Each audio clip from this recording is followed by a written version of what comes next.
আচ্ছা, আপনার মধ্যে একটা প্রশ্ন কাজ করতেই পারে যে ইউজার ট্র্যাকিং করার দরকারটা কি? আমি তো ইউজার ট্র্যাকিং ছাড়াও ভালো সেল করতে পারছি, বা আমি তো আসলে ফেসবুকে একটা বুস্ট করে দিলেই আমার এখান থেকে 2-3টা সেল চলে আসছে, বা আমি তো খুব সহজেই আমার ওয়েবসাইটের মধ্যে ট্রাফিক ক্যাম্পেইনের মাধ্যমে, যেটা ফেসবুকে আপনারা হয়তো বা দেখে থাকেন বা হয়তো বা জানেন, তো ট্রাফিক ক্যাম্পেইন দিয়ে তো আমি খুব সহজেই ট্রাফিক নিয়ে চলে আসতে পারছি। তো দরকারটা কি আমার ইউজারকে ট্র্যাক করতে পারার, বা আসলে এটার মানে প্রয়োজনীয়তাটা আসলে কি? আমি তো ইউজার ট্র্যাক করা ছাড়াও সেল জেনারেট করতে পারি। আমার তো আসলে মূল উদ্দেশ্য অনলাইন থেকে আমার সেল জেনারেট করা, তাই না? আমার কোম্পানি ব্র্যান্ডিং করা, মানুষ আমার কোম্পানিকে চিনবে, আমার বিজনেসটাকে জানবে, প্লাস তারা যেন আমার কিছু সেল জেনারেট করে, তারা যেন আমার কাস্টমার হতে পারে। এই তো, তাই না? সো এই কাজটা করার জন্য আসলে ট্র্যাক করার দরকারটা কি? বা ইউজারকে ট্র্যাক করা ছাড়া তো সেল জেনারেট করা যাচ্ছে, তাহলে ট্র্যাকিং দরকার বিষয়টা আসলে কেন চলে আসছে?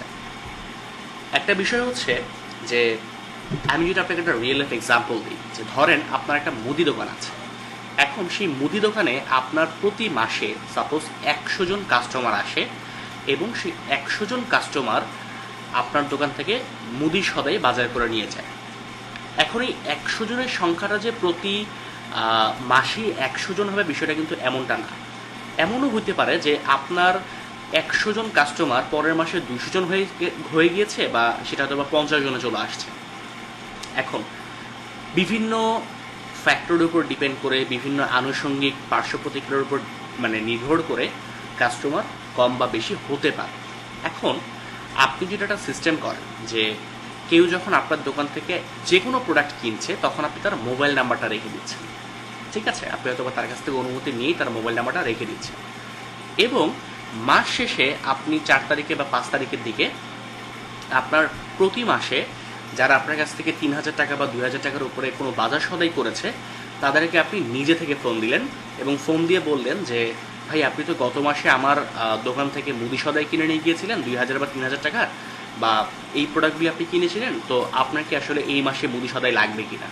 তো যদি লাগে, সেক্ষেত্রে আপনাকে আর কষ্ট করে আমার দোকানে আসতে হবে না, আমি প্রয়োজনে আপনার বাসায় গিয়ে মুদি সদাইগুলো ডেলিভারি করে দিয়ে আসবো।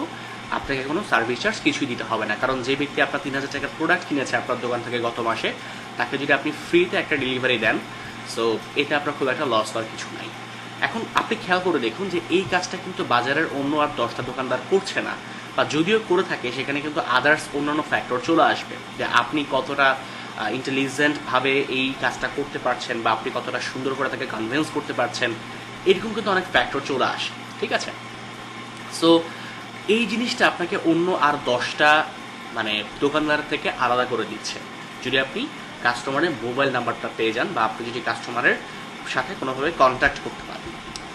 এখন এই সেম জিনিসটা যদি আমরা অনলাইনে করি, লাইক আপনার ওয়েবসাইটে আপনি ট্রাফিক ক্যাম্পেইনের মাধ্যমে প্রতি মাসে 1,000 জন মানুষ ভিজিট করে আপনার ওয়েবসাইট, সেখান থেকে হয়তো বা 10 জন, 20 জন, 30 জন, 50 জন প্রোডাক্ট পারচেস করছে বা আপনার পণ্য কিনছে। এখন আপনি যদি ট্র্যাক করতে পারতেন, বা আপনার কাছে যদি ডেটা থাকতো যে হ্যাঁ, আমার ওয়েবসাইটে আমি 50 কেজি একটা চালের বস্তা বিক্রি করি, 50 কেজি চালের বস্তার দাম 3,000 টাকা, সুতরাং এই 50 কেজি চালের বস্তা যারা আমার ওয়েবসাইটে এসে অ্যাড টু কার্ট বাটনে ক্লিক করেছে বা কিন্তু চেক আউট করেনি, তাদেরকে আমি একটা অ্যাড দেখাবো। কিংবা যারা চেক আউট করেছে কিন্তু পারচেস করে নাই, আপনাকে পেমেন্ট করে, পেমেন্ট ইনফরমেশন অ্যাড করে আপনার কাছ থেকে প্রোডাক্টটা কিনে নেয়, তাদেরকে আপনি একটা অ্যাড দেখাবেন। এই জিনিসটা কিন্তু খুব সহজেই আপনি করতে পারবেন যদি আপনি ফেসবুকের এই যে ইউজার ট্র্যাকিংয়ের যে বিষয়গুলো আছে, এগুলো আপনি পারফেক্টলি বুঝেন। ঠিক আছে? আপনি তখন কাস্টমারকে একদম ইন্ডিভিজুয়ালি বলতে পারবেন যে ভাই দেখো, তুমি গত মাসে আমার ওয়েবসাইটে গিয়েছিলে, অ্যাড টু কার্ট করেছো 50 কেজি চালের বস্তা, এখন তুমি হয়তো বা ভুলে গিয়েছো যে তোমার একটা চালের বস্তা কিনা দরকার, বা তুমি হয়তো বা অন্য কোথা থেকে চালের বস্তা কিনেছো, তো তুমি যদি এই মাসে আমার অনলাইন পোর্টাল থেকে বা ই কমার্স ওয়েবসাইট থেকে একটা 50 কেজি চালের বস্তা কিনো, তাহলে তুমি একটা 5% ডিসকাউন্ট পেয়ে যাবা, বা তুমি 10% একটা ডিসকাউন্ট পেয়ে যাবা। বা যে লোকটা চেক আউট পেজ পর্যন্ত গিয়েছে কিন্তু পেমেন্ট ইনফরমেশন অ্যাড করে আপনাকে টাকা দিয়ে কোনো একটা প্রোডাক্ট পারচেস করেনি, তাকে হয়তো আপনি বলতে পারেন যে তোমাকে আমি একটা গিফট কার্ড দিই। ঠিক আছে? সো তার জন্য তো আপনাকে আগে জানতে হবে যে কোন কাস্টমারগুলো আপনার অ্যাড টু কার্ট পর্যন্ত গিয়েছে, কারা আপনার চেক আউট পেজ পর্যন্ত গিয়েছে। এই জিনিসগুলো যদি আপনি না জানেন, বা এই জিনিসগুলোতে যদি আপনি আসলে পারফেক্টলি অ্যানালাইসিস করতে না পারেন, আপনি যদি আসলে নাই জানেন যে আসলে আপনার ওয়েবসাইটে গিয়ে মানুষ কী করছে, তাহলে কিন্তু আপনি আসলে পারফেক্টলি আপনার ই কমার্স ওয়েবসাইটের যে বিজনেসটা আছে বা আপনার যে ই কমার্স বিজনেসটা আছে এটাকে আপনি বড় করতে পারবেন না বা এটাকে হচ্ছে আপনি আসলে অনেক স্কেলেবল করতে পারবেন না, ঠিক আছে? সো এই জিনিসগুলো কিন্তু খুব ইম্পর্ট্যান্ট আপনার বিজনেসটাকে বড় করে তোলার জন্য। সো আশা করি আপনি বুঝতে পেরেছেন যে ইউজার ট্র্যাকিং জিনিসটা আসলে কেন আপনার ই কমার্স একটা ওয়েবসাইটের জন্য বা একটা ই কমার্স বিজনেসের জন্য খুব জরুরি একটা বিষয়।